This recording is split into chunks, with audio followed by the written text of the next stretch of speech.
Ashama harka fuunee akkam jirtu hordoftoota keenya kabajamoo fi jaallatamoo oduu isiniif dhiyeessaa oduu waliinan sabboontu lammiitii dursa matoota oduun isin biraan gaha. Waraanni bilisummaa Oromoo opereeshinii godinaalee Oromiyaa adda addaatti geggeessaa jiruun loltoota bilisiginnaa dhibbootaan lakkaa'aman ajjeesuu fi booji'uu akkasumas hidhamtoota siyaasaa 800 ol hidhaarraa baasuu beeksise. Wallagga Lixaa fi Arsii Lixaa keessatti loltoonni bilisiginnaa lammiilee Oromoo rasaasaan reebanii ajjeesuu fi qabeenya irraa saamaa akka jiran barame. Tokkummaan hawaasa Oromoo Kanaadaa weeraraa fi duula duguuggaa sanyii murna PPT'n deeggaramee uummata Oromoo Walloo irratti adeemsifamaa jiru balaaleffate.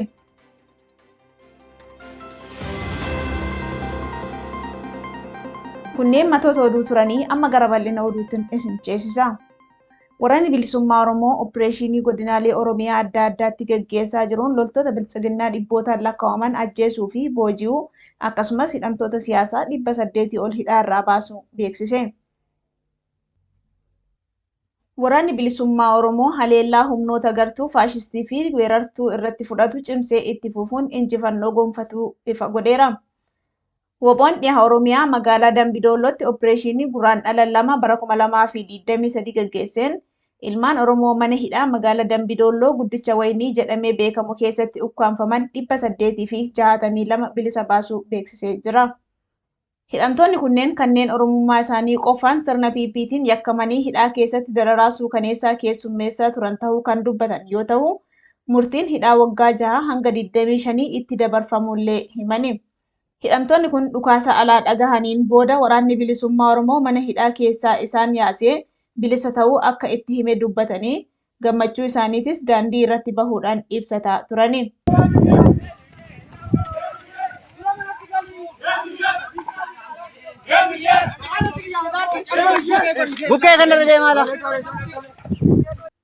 Oduudhuma walqabateen waraanni bilisummaa Oromoo amajjii 27 bara 2023 godina Gujii Lixaa Ona Bulee Horaa ganda Gaadduu Yaabaa Sireetti tarkaanfii fudhateen loltoota bilisiginnaa hedduu du'aan adabeera.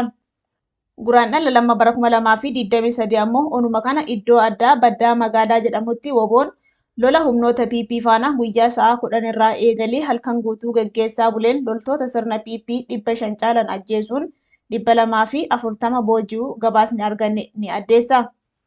Bifuma wal fakkaatuun waraanni bilisummaa Oromoo zoonii kibba bahaa Cibraan Jaalladhii Gammadaa Buttaan Heeban Arsii Guraandhala 1 bara 2023 godina Baha Shaggar Ona Adaamii Tulluu Jiddoo Kombolchaa ganda Harooressa Qalboo iddoo addaa Gaara Aluutoo jedhamutti lukkeelee diinaa maqaa sakattaa waraana bilisummaa Oromoon bobba'an haxxee itti hidhuun haleelee jira.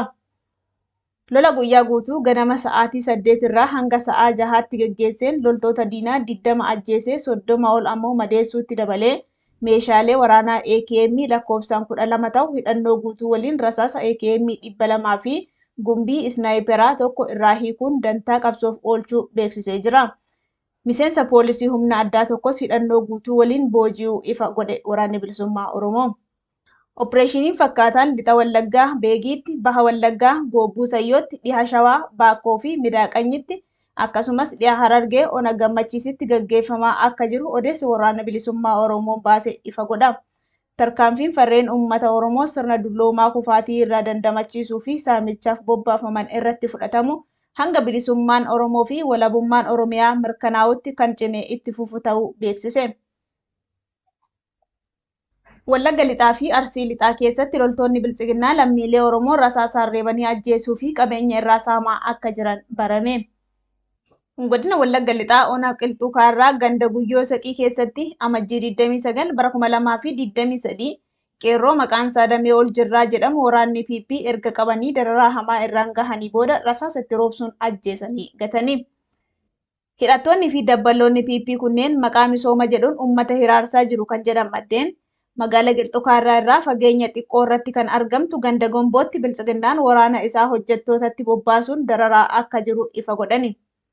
Oduu kibba baha Oromiyaa irraa nu dhaqqabeen godina Arsii Lixaa Ona Nageellee Arsii keessatti loltoonni murna bilisiginnaa saamichaaf bobba'an jiraattota rasaasaan reebaa fi qabeenya irraa saamaa jiru.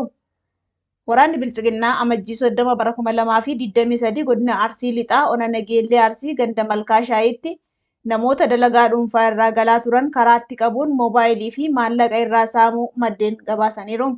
Namoota qabeenya isaanii saamamuu didanii mormatan kan reeban yoo ta'u, nama obbo Gammachuu Umar jedhaman rasaasaan rukutanii yeroo ammaa miidhaan irra gahee hospitaala Ona Shaashamannee magaalaa Kuyyaraa jirutti tajaajila wal'aansaa argataa jiru jedhameera. Tokkummaan hawaasa Oromoo Kanaadaa weeraraa fi duula duguuggaa sanyii murna PPT'n deeggaramee uummata Oromoo Walloo irratti adeemsifamaa jiru balaaleffate. Haleellaa humni addaa Amaaraa, Faannoo fi milishaan Amaaraa waliin qindaa'uun Oromoo Walloo irratti raawwataa jiran akka balaaleffatan dhaabbileen siviilii Oromoo ibsaa jiru. Haleellaan kunis haleellaa sabummaa fi duguuggaa sanyii irratti xiyyeeffatedha jechuun addunyaan kabaja mirga namoomaatiif jecha yakka naannoo Amaaraa keessatti Oromoota Walloo irratti raawwatamaa jiruuf xiyyeeffannaa akka kennu gaafatu irratti argamu. Tokkummaan hawaasa Oromoo Kanaadaa ibsa guraandhala tokko bara 2023 baaseen duguuggaan sanyii uummata Oromoo Walloo irratti raawwatamaa jiru haa dhaabbatu jedhe. Uummata Oromoo Walloo kan bulchiinsa naannoo Amaaraa jala jiraatu irratti lola duguuggaa sanyii kan ajjeesuu fi barbadeessuu irratti xiyyeeffatetu adeemsifamaa jira jechuun yaaddoo guddaa qabaachuus ibse.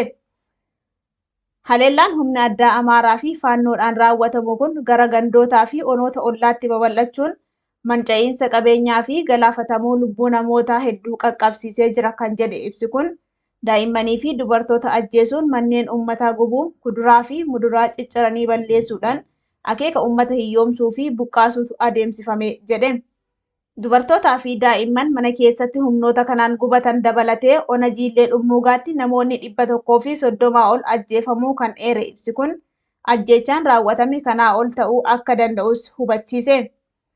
Humnoonni kun yakka jumlaan ajjeesuu uummata nagaa irratti erga raawwatanii booda miidhamtoonni wal'aansa akka hin arganneef daandii cufanii akka wal'aansa dhabanii dhuman taasisan jechuudhaan yakka dachaa humnoonni weerartootaa kun raawwatan balaaleffate. Mootummaan naannoo Amaaraa bu'uura tajaajila hawaasummaa keessaa hospitaala tokkollee godina Walloo keessatti hin ijaarre kan jedhu ibsichi, uummanni buufataalee fayyaa xixiqqoo godinicha keessa jiranitti akka hin fayyadamneef humnoonni kun daandii cufanii uummata fixaa jiraachuu ibsa. Ajjeechaan jumlaa fi waraanni waliinii waggoota 4 Itoophiyaa keessatti adeemsifamaa jiru waraana sirna federaalizimii diiguuti. Kanaaf ammoo humnoonni mootummaa naannoo Amaaraatiin leenjifamanii bobbaafaman uummata Oromoo Walloo, Qimaantii fi Agawoo irratti xiyyeeffachuun ajjeesaa, qabeenya isaanii saamuu, manneen isaanii fi bu'uuraalee jireenyaa gubuun uummata hiyyoomsaa jiru jechuun yakka raawwatame balaaleffate. Humnoonni mootummaa naannoo Amaaraa kunniin daangaa naannolee ollaa Amaaraa ce'uun Beenishaangul Gumuz irraan Matakkal, Tigraay irraan Walqaayit fudhachuuf duula taasisaa turuu isaanii eeruun amma ammoo Oromiyaa godinaalee akka Wallagga Bahaa, Horroo Guduruu Wallaggaa, Shawaa Kaabaa fi Shawaa Bahaa irraan weerara banuudhaan qabiyyee lafa Oromiyaa qabataa jiru jedhe Tokkummaan Hawaasa Oromoo Kanaadaa.